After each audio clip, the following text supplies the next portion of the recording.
Boom shakalaka. What's going on, everybody? Randall here from Crypto Love, and I am joined today by Hughes Ching, the CEO of XMAX. What's going on, Hughes? Hey, Randall, how's it going? Oh, going very well. I'm excited today. Today we're going to talk about XMAX. So to begin with, give us like the elevator pitch. What is XMAX? Okay, so XMAX, it's a multifunctional main chain. How like our system architect is we provide our own sidechain to each of the decentralized application that launch on our mainnet. So that's like very special in comparison to all other mainnet. Perfect. Perfect. And so before we go further into XMAX, tell us a little bit about yourself. How did you get into blockchain? How did you get associated with XMAX? All that. Okay, cool. So I was actually in traditional VC before I got into crypto. So I started doing VC back in 2013. I actually, by luck, I actually got a little chunk of Uber at the beginning of 2014. Nice. Well, yeah, but back then Uber was already pretty expensive. It was, I remember it was around 20 billion US dollar. Like the valuation was pretty crazy, but I got a little chunk of it. So got lucky and continued to do investment for a few more years and probably got some other famous big Chinese company name, but American viewer probably never heard of it. Anyway, so from last year, one of my portfolio companies starting issued his own token. So that company's ICO came over to me one day and say, hey, we're going to do this thing called ICO. And how do you feel to be part of it?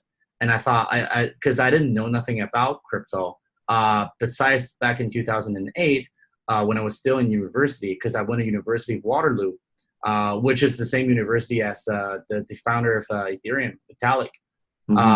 So my roommate told me back in 2008 that he found there's a cryptocurrency called Bitcoin, and you can actually buy stuff with Bitcoin on PayPal. So back in the day, there was a little, I think it's a very short time window where you can actually buy stuff using Bitcoin, through PayPal. So that was my only impression about cryptocurrency. So last year when the guy told me that he was doing this ICO, and he basically lectured me for 2.5 hours.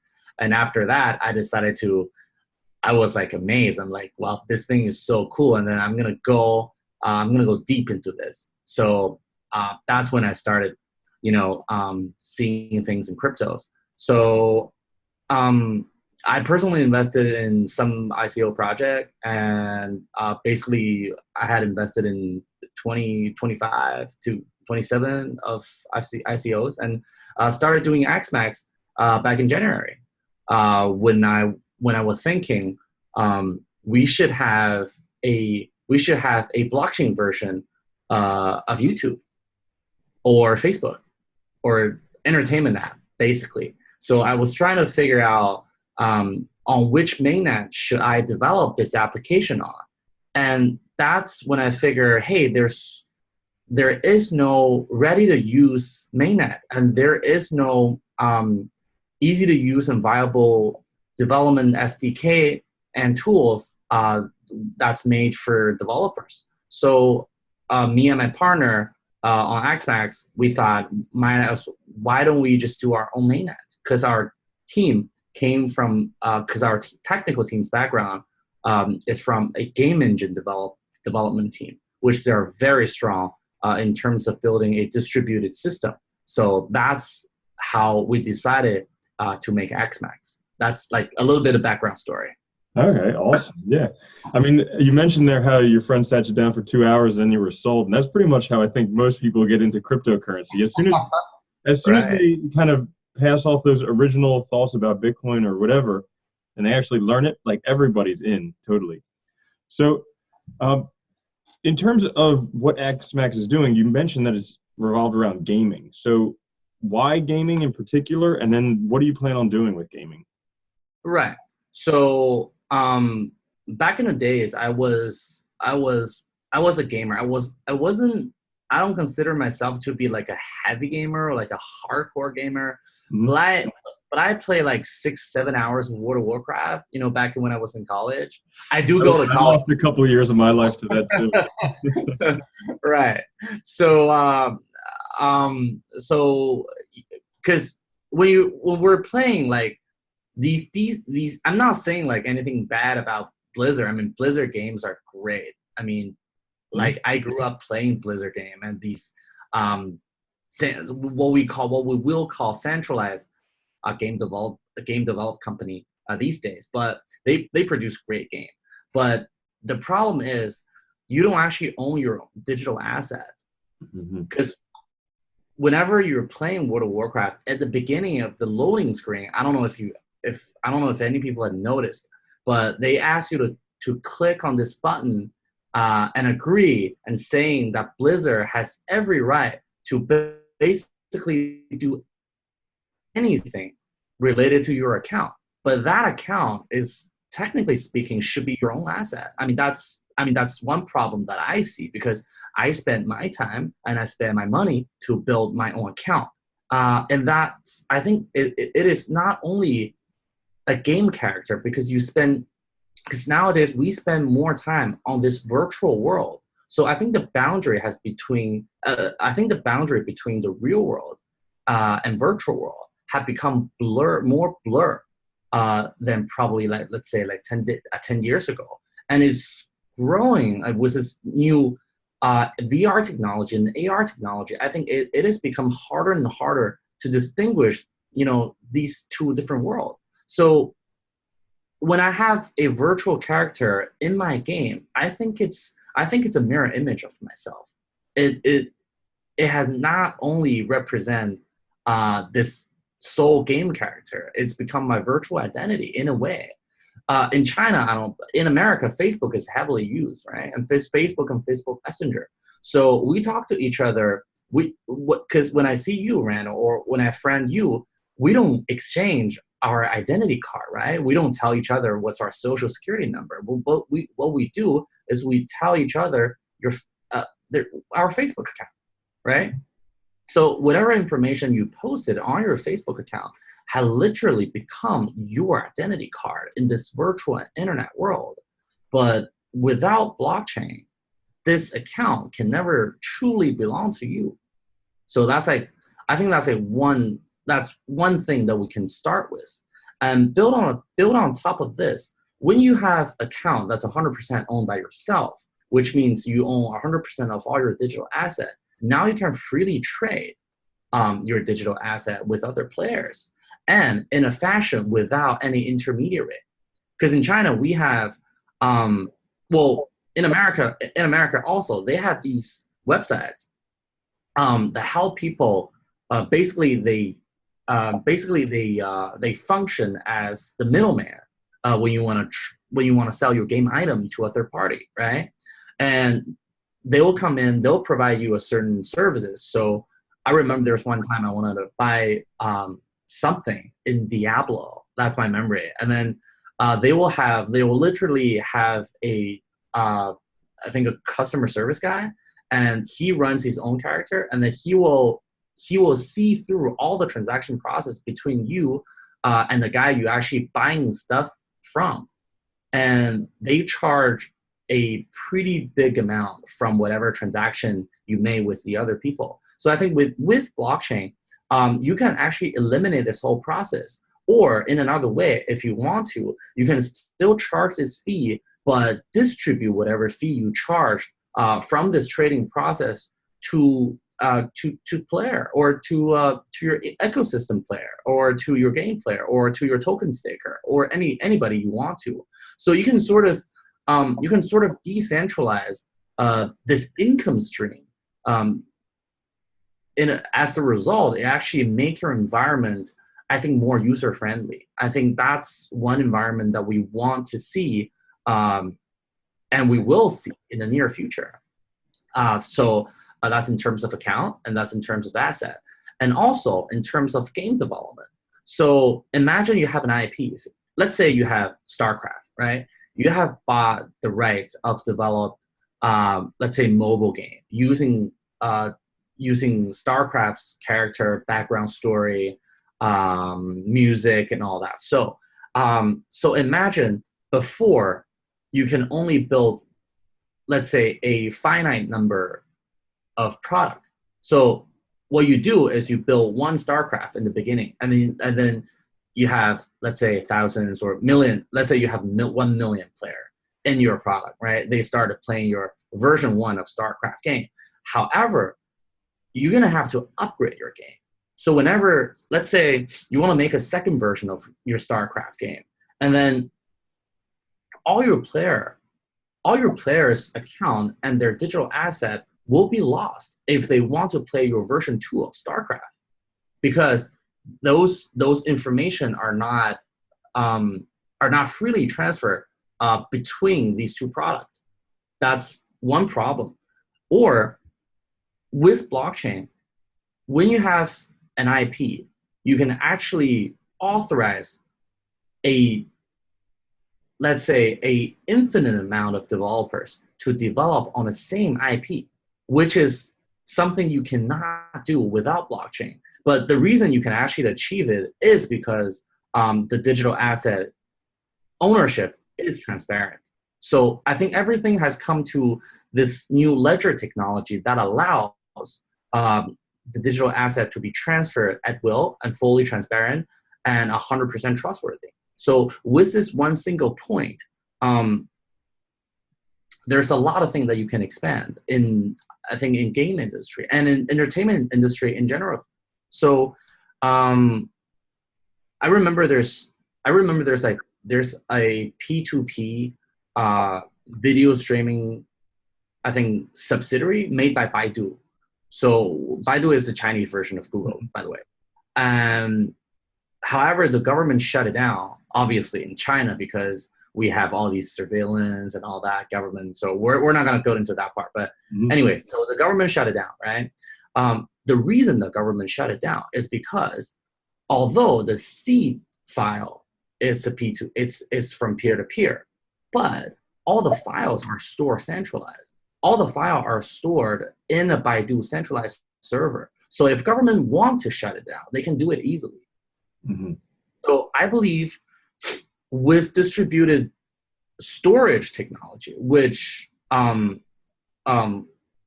will still cost a bit of time to develop, we can enjoy these information truly owned by ourselves and without government control and government surveillance. And that's one thing that I think entertainment business needs. And by the way, in those servers, well, a good portion of those servers are not like healthy content, right? So I'm not gonna just use the word, but they are 30% of those content are video recorded by doctors when they're doing surgeries. That's how the doctor in China share their valuable experience with one another, because they don't have a channel. So what they did is they record their operational process and they upload it onto this P2P network. But within this network, these good content are stored in the same server as those bad content. So when government comes in, they shut down everything. So they not only just kill the bad cells, at the same time, the good cell dies along with it. I mean, if those videos are still there, it could potentially it saves lives, right? So those are the things that we can do and we can do better with this new technology. Awesome. I mean, the points that you mentioned up there with the gaming, I was just chatting with a couple other YouTubers, and the topic of gaming came up the other day. And most of us are, I mean, we're not, well, actually one of the four was a professional gamer previously, but most of us aren't professional gamers. We're just kind of like hobbyist gamers, but we enjoy doing it. And just the idea to be able to carry our stuff from one game to another game, or if we stop playing a game, to be able to sell that stuff that we've accumulated for money so we can purchase these new games. Different things like that, because that way it allows us to spend what we do for fun to actually make money from it. And also, like, people will be able to make a living from gaming in the future when we're able to do this stuff, because they'll be able to spend, 12 hours a day gaming and then sell everything they don't need, make money from that, and keep moving forward. I think it's the coolest concept ever. And honestly, like we can't wait until that stuff is out there. We can't wait until it's available.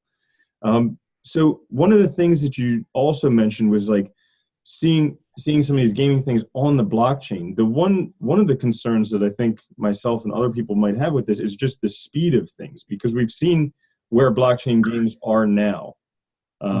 With like CryptoKitties and stuff like that, where it just kind of bogs down the Ethereum network, right? But also like with gaming in the beginning, we remember there was original Nintendo and Atari and stuff like that. So gaming wasn't always as interactive as it is.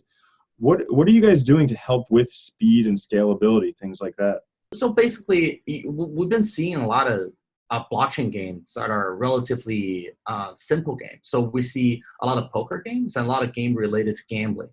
The reason is because the distributed storage system on blockchain is currently immature. So we won't be able to actually store a lot of, let's say, when we're playing a massive RPG game online, we need actually a big storage to store your map, your characters, your animation, all that. And these technologies are just not ready yet. That's one thing. Second of all, in the beginning of blockchain era, which is we're still in this early stage, we are integrating two-dimensional game engine with game. So that being said, you can only do so much with two-dimensional game engine. And what we're doing is we're introducing a three-dimensional engine, a 3D engine, to the blockchain game industry, and we're trying to open source it, so everybody will be free to use it. That's one thing. So even when you do a CryptoKitty, you can do a 3D version of CryptoKitty. Nice. That's one thing. And second of all, we create a very easy to use and very visual game development tools which you can use while you're developing a blockchain game. So right now, I'm sorry I can't show it, but we actually have a short video that gives you sort of an example of how our development tool looks like. Basically you have this input window, right? So on the left-hand side of your input window, you will have a visual window that you can see on real time. What are you actually programming? So those things, the difference, actually, these game development tools are very mature in original game industry. However, with blockchain, we are recording everything you've been writing in your whole development process. So all those information are on blockchain. With that being made, you can actually achieve a joint development process with your future game player. That's one thing we think will happen in the near future. Because before, what we're doing in the all game development process is we do a alpha version or a beta version, and then that's when we bring in let's say the first round of players, and then we're gonna listen to the feedback from those players and to make our game better or to adjust the number that we previously sit in the game. So I mean, with blockchain, we thought, why can't we make this process before we even release the game? Why don't we bring in our future player during the whole development process? So that's one thing I believe we can change. And we also have this new sort of funding mechanism, we have a new type of token. It's similar to ERC 721, so it's infungible. And it's like you're issuing your gear before your game is even launched, or your character. Let's say we're playing, what game is a better example will be Hearthstone, right? Let's say we're playing Hearthstone, and then there are only this finite number of legendary card, which I promise I will only issue 100 of a certain type of card in the future. And then what I can do is I can pre-sell these game item or cards in the future to give fundraise in the beginning. So if people trust that I will make a good game in the future, not only they can buy these legendary items in a discount, but also I can be funded. Mm. So these, I think there are a few more tools that we're still working on, but I think these three are what I think is the most interesting tools that we already have. Yeah, that sounds awesome. And so does having the main chain and side chains also help with speed? Oh, definitely. So with actually, so basically, let's say, let me try to explain this using Ethereum as an example, right? So Ethereum has a thing called EVM, which is Ethereum Virtual Machine. So, but Ethereum implemented this EVM on its mainnet. So, and that's exactly where it makes Ethereum vulnerable to cyber attacks, and that's how we have ETH and ETC right now, because it was attacked when the DAO incident happened, right, back in the days. So what we did is our mainnet is only it's merely a thin ledger. So it does nothing other than bookkeeping. So where do we run our smart contract? We help each one of our D applications. So it doesn't matter if you're a game or you're video streaming, or you are a social network, or you are any other application. Each application will have its own sidechain, and all those virtual machines, and so all those smart contracts will be run on sidechains. So sidechain doesn't communicate with mainnet in a real-time basis, but it's so it will be synchronized at a it doesn't synchronize real time, but it's synchronized with one another, let's say once in a while. Mm-hmm. And that helps the system to become less vulnerable to cyber attacks, because your ledger will essentially lose value if even if the sidechain is attacked. We can just abandon the sidechain and just do another one, right? So that's I think that's one very good system architect. So with sidechains, you will be able to have your own consensus. So let's say you have a game and you want to encourage your player to spend more time, let's say, on your game, and you will reward your player that spent most of their time with your own token. So that means they're more active players, and you want to incentivize them, which totally makes sense. So we help them to build a new consensus called the proof of time. So it basically calculates your effective game time in a specific game, and then you will be awarded token based on that calculation. So that's just one example. And we also have a proof of a POW version, a POS version. So that's the Bitcoin and Ethereum version of consensus. And we also have a DPoS version, which is the EOS consensus. So, I mean, with this non-real-time communication between sidechains and main chains, it significantly increases the TPS of a specific sidechain. And with this customized consensus, it helps even more. So you'll be able to choose your own combination. So what consensus are you going to use, and like in how long are you going to communicate with mainnet? So these two factors can dramatically affect the TPS of sidechain. So yeah, that's basically that's our thought, and that's our solution. Cool, cool. So you guys mentioned that you started in January. I'm curious, where are you in development now, and what have you got coming up? Okay, so our testnet is we're testing our testnet is live, and we're still testing it. And our first version will be a depose version. So that's the first version of our sidechain technology, and our wallet is actually up and live already. It's called X token, and the iOS version you can download it from App Store. We also have our block browser coming up this month, actually in a few days, 2-3 days, like before October. So we will also have 2 or 3 different versions of sidechain ready before the end of November. And our mainnet is expected to launch in about 3.5 to 4 months. That's our development process currently.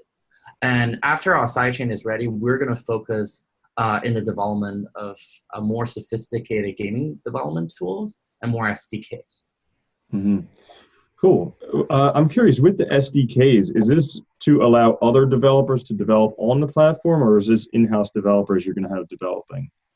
Oh, it's to allow other. It's the first to do. So we want to invite more people, third-party developers, freelancers, even part-time hobbyists, to come and do stuff, do whatever they want with it. Mm-hmm. Cool. Is there going to be a cost to developing on the platform? And also going along with that, how is the token used? Oh, sorry. Can you repeat that question again? Sure. So is there going to be a cost associated with developing on the platform? And then, no. Okay. And no. How is the token used in the ecosystem? Right. So it's our token usage is a little bit similar to EOS. So if you want to have storage, or you want to have bandwidth, or you want to have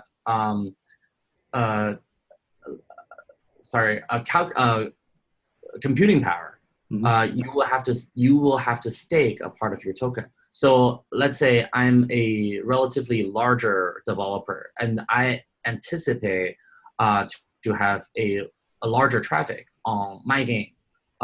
That's when I have to stake more token with it. And the token will be awarded to a block producer, obviously. So we have, again, it's similar to EOS. We will have master nodes. And some of these master nodes are traditional Chinese gaming company. Some of them are publicly listed company. And so they can in China, because we're regulated, these companies cannot openly do blockchain. But we, as a Cayman-based company, and by the way, I'm Hong Kongese, so we're free to do it. And so we're actually providing them a gateway to enter into this what we call cryptocurrency economy, so a new economy, and they're happy to be our partner. So when our mainnet is launched, we're going to have a little competition or a little selection process of our master nodes, and that's when all these traditional big gaming company will come into play, and they will join us, and we'll build this ecosystem together.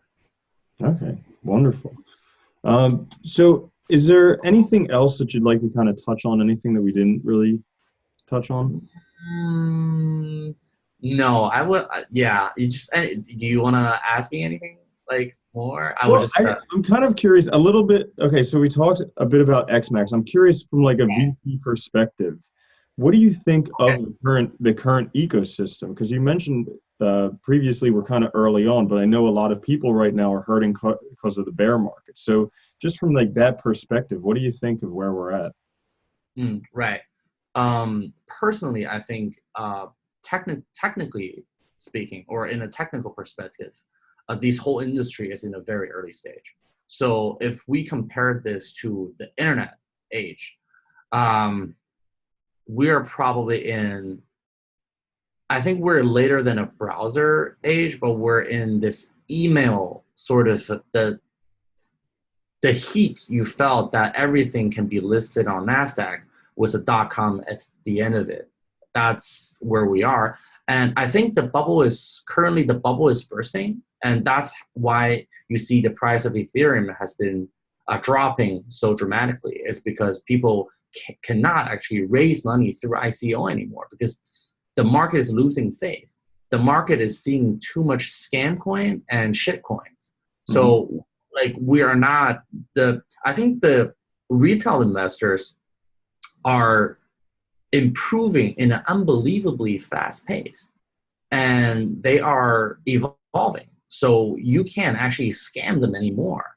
And we need better team and we need later stage team to come into this industry. And that's why in China here, we are like there's only been a month or 2 months that we're discussing about this reverse ICO concept. So reverse ICO is how a mature game, how a mature team that has a product and they came into this industry and blockchainize themselves. That's what we call reverse ICO. I believe it's called the same in America, right? So that's, I think, where the industry need. And we've been talking about security token a lot too. So because security token, in its own word, it's more secure. So I think the retail investor need a more secure vehicle to invest, and that's one thing that security token can bring to us. And also, security token require by law that you will have a sort of asset back or equity back. So that way we know that we're not investing in air. So that's one good thing too. Yeah, that's my brief view about where we are in terms of VC. So if you want to invest, if you are risk adverse, relatively speaking, but everybody invests in crypto are risk takers by default. But if you are relatively risk adverse, you can sort of, I think it's better for you to wait and see how the security token goes, because I think there's a lot of good asset will be tokenized. Awesome. So last question about XMAX that I have for you. What excites you the most about XMAX? Personally, I think I said it in the beginning. It's the freedom of your digital asset. I mean, that is the main drive that drives me to wake up and do long hours every day. I think I think that's beyond the financial return of doing anything. It's knowing that you are doing things that are helping people to gain the right that they should have when they're born.